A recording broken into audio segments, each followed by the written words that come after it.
नमस्कार दोस्तों, कैसे हैं आप सभी लोग। स्वागत है आपका मेरे YouTube चैनल पीक परफॉर्मर्स में। तो देखिए दोस्तों, आज हम पढ़ने जा रहे हैं पॉलिटिकल साइंस और क्वेश्चन नंबर 1 है हमारी स्क्रीन पर। द्विसदनात्मक निम्नलिखित शासन प्रणालियों में से किस एक की अनिवार्य विशेषता है। ऑप्शन है अध्यक्षात्मक व्यवस्था, संस्थानात्मक व्यवस्था, संघात्मक व्यवस्था, एकात्मक व्यवस्था। तो इसका राइट आंसर होगा ऑप्शन नंबर 3, संघात्मक व्यवस्था। क्योंकि द्विसदनात्मक संघात्मक शासन प्रणाली की अनिवार्य विशेषता है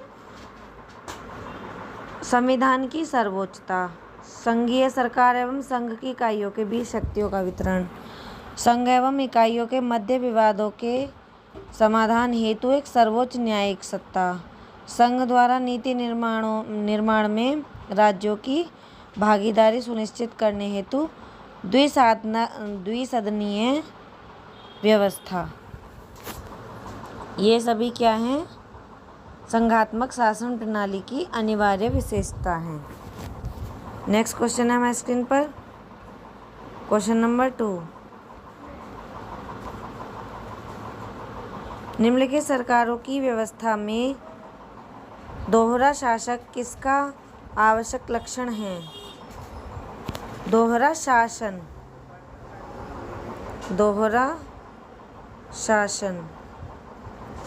किसका आवश्यक लक्षण है? ऑप्शन है अध्यक्षीय व्यवस्था, संसदीय व्यवस्था, संघीय व्यवस्था, एकात्मक व्यवस्था।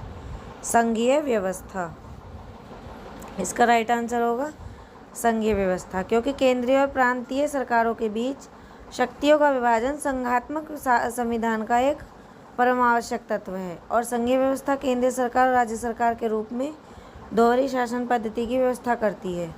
संविधान के वे उपबंध जो संघीय व्यवस्था से संबंध रखते हैं उनमें राज्य सरकारों की सहमति के बिना परिवर्तन नहीं किया जा सकता। नेक्स्ट क्वेश्चन है हमारी स्क्रीन पर, क्वेश्चन नंबर 3। निम्नलिखित में से कौन भारत में एकात्मक विशेषता का समर्थन नहीं करता? ऑप्शन है अखिल भारतीय सेवाएं, एकल नागरिकता, आपातकालीन प्रावधान, औपचारिक प्रधान के रूप में राष्ट्रपति। तो इसका राइट आंसर है औपचारिक प्रधान के रूप में राष्ट्रपति। भारतीय संविधान ने भारत में संसदीय सरकार की स्थापना की है। अमेरिका में सरकार का स्वरूप अध्यक्षात्मक है और संसदीय सरकार में राष्ट्रपति संवैधानिक अध्यक्ष होता है, लेकिन वास्तविक शक्ति मंत्रिपरिषद में निहित होती है जिसका प्रधान प्रधानमंत्री होता है। इस प्रकार मात्र औपचारिक प्रधान के रूप में राष्ट्रपति भारत में एकात्मक विशेषता का समर्थन नहीं करता। इसका राइट आंसर है औपचारिक प्रधान के रूप में राष्ट्रपति। नेक्स्ट क्वेश्चन हमारे स्क्रीन पर, क्वेश्चन नंबर 4। किसने एकात्मक राज्य की परिभाषा एक केंद्रीय सरकार के अंतर्गत संगठित राज्य के रूप में दी? ऑप्शन है स्ट्रॉन्ग, गार्नर, विलोबी, फाइनर। इसका राइट आंसर है स्ट्रॉन्ग। बहुत से देशों में एकात्मक शासन विद्यमान है जिसकी मुख्य विशेषता एक केंद्रीय शासन के हाथों में सारी शक्तियों का केंद्रीकरण है।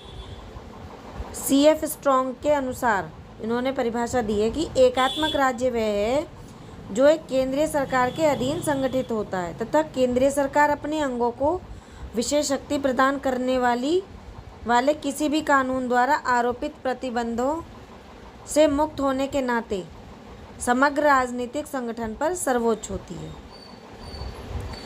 फाइनर ने भी इसकी डेफिनेशन दी है। फाइनर ने कहा है कि एकात्मक राज्य वह है जिसमें शासन सत्ता एवं शक्ति एक केंद्र में निहित रहती है और जिसकी इच्छा एवं उसके अधिकारी समस्त क्षेत्र पर कानूनन सर्वशक्तिमान होते हैं।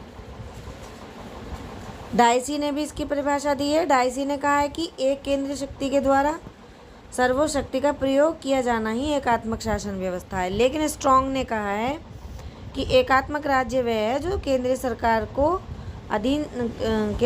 के अधीन संगठित होती है तथा केंद्रीय सरकार अपने अंगों को विशेष शक्ति प्रदान करने वाले किसी भी कानून द्वारा आरोपित प्रतिबंधों से मुक्त होने के नाते समग्र राजनीतिक संगठन पर सर्वोच्च होती है। तो इसका राइट आंसर है स्ट्रॉन्ग। नेक्स्ट क्वेश्चन है स्क्रीन पर, क्वेश्चन नंबर 5। निम्नलिखित में से कौन एक एकात्मक राज्य है? ऑप्शन है यूएसए, भारत, ऑस्ट्रेलिया, यूके। इसका राइट आंसर होगा यूके। क्योंकि एकात्मक राज्य में सरकार की एक ही इकाई होती है जिसका क्षेत्राधिकार पूरा प्रदेश होता है और प्रदेश को छोटी छोटी सरकारी इकाइयों में विभाजित किया जा सकता है जिन्हें सीमित शक्तियां प्राप्त होती हैं और ये शक्तियां उन्हें केंद्र सरकार द्वारा प्रदान की जाती हैं। अतः सरकारी विभागों के अपने क्षेत्रीय कार्यालय होते हैं जिनका एकमात्र लक्ष्य प्रशासनिक सुविधा प्राप्त करना होता है। नगर के कार्यों के निष्पादन के लिए स्थानीय संस्थाएं होती हैं और सरकारी निर्णयों को लागू करने हेतु संबंधित विभागों के क्षेत्रीय अभिकरण होते हैं। यूके की काउंटीज तथा फ्रांस के विभाग इस प्रकार की स्थानीय सरकार के प्रशासनिक इकाइयों के उदाहरण हैं। तो यूके में एकात्मक राज्य है। नेक्स्ट क्वेश्चन है स्क्रीन पर, क्वेश्चन नंबर 6। निम्न युग्मों में से कौन सा युग्म गलत है? ऑप्शन है संसदात्मक शासन व्यवस्था, ब्रिटेन, भारत, जर्मनी। अध्यक्षात्मक शासन व्यवस्था, अमेरिका, ब्राज़ील, लैटिन अमेरिका के राज्य और दक्षिण अफ्रीका। संघात्मक शासन व्यवस्था, इंग्लैंड, जापान, चीन, फ्रांस। एकात्मक शासन व्यवस्था, ब्रिटेन, फ्रांस और चीन। इसका राइट आंसर युग्म जो गलत है वो है ऑप्शन नंबर 3, संघात्मक शासन व्यवस्था, इंग्लैंड, जापान, चीन और फ्रांस। क्योंकि चीन तथा फ्रांस में एकात्मक शासन व्यवस्था है, संघात्मक नहीं है, और ब्रिटेन तथा जापान में संसदीय व्यवस्था है। तो इसलिए ये 3rd वाला ऑप्शन गलत है, मतलब इसका राइट आंसर है।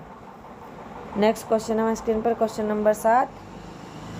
शब्द फेडरलिज्म फोडस से ग्रहण किया गया है और ये किस भाषा से लिया गया है? इसका राइट आंसर है लैटिन भाषा से। किस भाषा से लिया गया है? लैटिन भाषा से। फेडरलिज्म शब्द लैटिन भाषा के फोडस शब्द से लिया गया है। नेक्स्ट क्वेश्चन है स्क्रीन पर, क्वेश्चन नंबर 8। निम्नलिखित में से अमेरिका की संघ राज्य पद्धति की विशेषता नहीं है? संघ राज्य पद्धति की विशेषता नहीं है। ऑप्शन है शक्ति का विभाजन, सर्वोच्च न्यायालय का अस्तित्व, न्यायिक संगठन के 3 समुच्चय, लिखित संविधान। इसका राइट आंसर है न्यायिक संगठन के 3 समुच्चय। अमेरिकी संविधान में शक्ति का विभाजन, सर्वोच्च न्यायालय का अस्तित्व तथा लिखित संविधान ये आदि विशेषताएं हैं, किंतु न्यायिक संगठन के 3 समुच्चय इसकी विशेषता नहीं है। नेक्स्ट क्वेश्चन है स्क्रीन पर, क्वेश्चन नंबर 9। संघीय व्यवस्था, संघीय व्यवस्था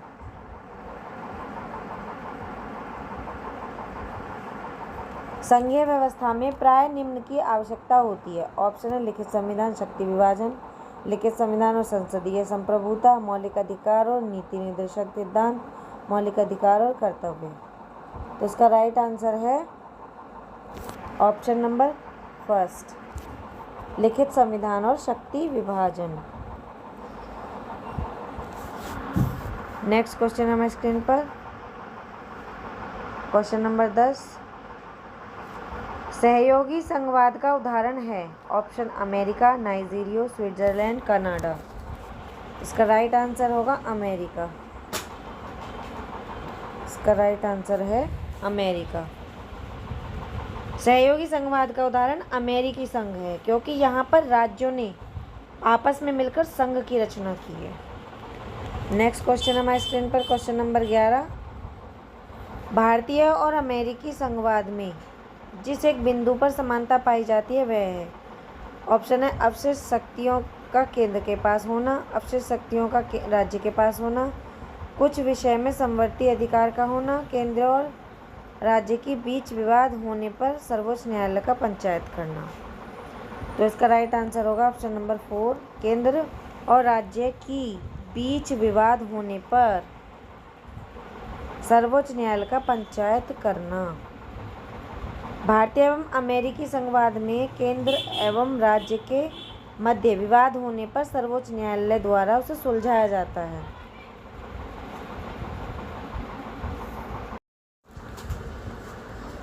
नेक्स्ट क्वेश्चन है हमारे स्क्रीन पर, क्वेश्चन नंबर 12। निम्नलिखित में से किस देश का संविधान एक संघीय दृष्टांत का नहीं है? ऑप्शन है संयुक्त राज्य America, Switzerland, Australia, great Britain. इसका राइट आंसर होगा ग्रेट ब्रिटेन, क्योंकि ग्रेट ब्रिटेन में एकात्मक शासन प्रणाली है और ब्रिटेन में समस्त शक्तियां केंद्र में निहित हैं। इसके विपरीत संयुक्त राज्य अमेरिका, स्विट्जरलैंड, ऑस्ट्रेलिया तथा भारत में संघात्मक शासन प्रणाली है। नेक्स्ट क्वेश्चन है हमारे स्क्रीन पर, क्वेश्चन नंबर 13। निम्नलिखित युग्मों में से कौन सा युग्म सही सुमेलित नहीं है?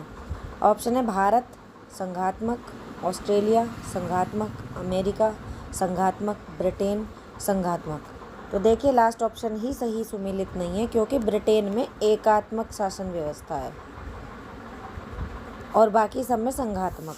तो ब्रिटेन की एकात्मक है, इसलिए ये सही सुमेलित नहीं है। नेक्स्ट क्वेश्चन है हमारे स्क्रीन पर, क्वेश्चन नंबर 14। भारतीय संविधान के उदाहरण को, भारतीय संघवाद के उदाहरण को, संघवाद है, संवाद नहीं है, संघवाद, भारतीय संघवाद के उदाहरण को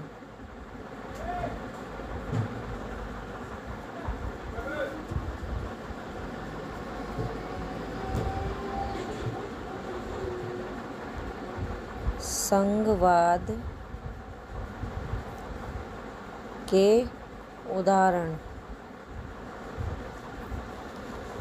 उदाहरण को सर्वोत्कृष्ट किस नाम से विश्लेषित किया जा सकता है? ऑप्शन है विशुद्ध संघवाद, शास्त्रीय संघवाद, अर्ध संघवाद, प्राचीनतम संघवाद। इसका राइट आंसर है अर्ध संघवाद। भारतीय संघवाद को अर्ध संघवाद के रूप में विश्लेषित किया जा सकता है। केसी हेयर ने अपनी पुस्तक मॉडर्न कॉन्स्टिट्यूशंस में भारतीय संघवाद को अर्ध संघीय प्रणाली कहा है और उच्चतम न्यायालय ने ऑटोमोबाइल ट्रांसपोर्ट में हमारे संविधान को परिसंघीय बताया है। केशवानंद भारती बाद में परिसंघीय संरचना को आधारभूत लक्षण माना गया है। 1983 में गठित सरकारी आयोग ने भी भारतीय संविधान को परिसंघीय माना है। तो इसका अर्ध संघवाद राइट ऑप्शन है। नेक्स्ट क्वेश्चन हमारे स्क्रीन पर, क्वेश्चन नंबर 15। निम्नलिखित में से किस एक देश में एकात्मक शासन व्यवस्था नहीं है? ऑप्शन है फ्रांस, चीन, जापान, ऑस्ट्रेलिया। तो इसका राइट आंसर होगा ऑस्ट्रेलिया, क्योंकि ऑस्ट्रेलिया में संघात्मक शासन व्यवस्था है, एकात्मक नहीं है। बाकी सभी में एकात्मक शासन व्यवस्था है, ब्रिटेन, फ्रांस और चीन में, चीन, जापान में भी। इसी के साथ वीडियो यहीं समाप्त होती है। तो प्लीज़ वीडियो को लाइक कर दीजिएगा, शेयर कर दीजिएगा और चैनल को सब्सक्राइब कर दीजिएगा। धन्यवाद।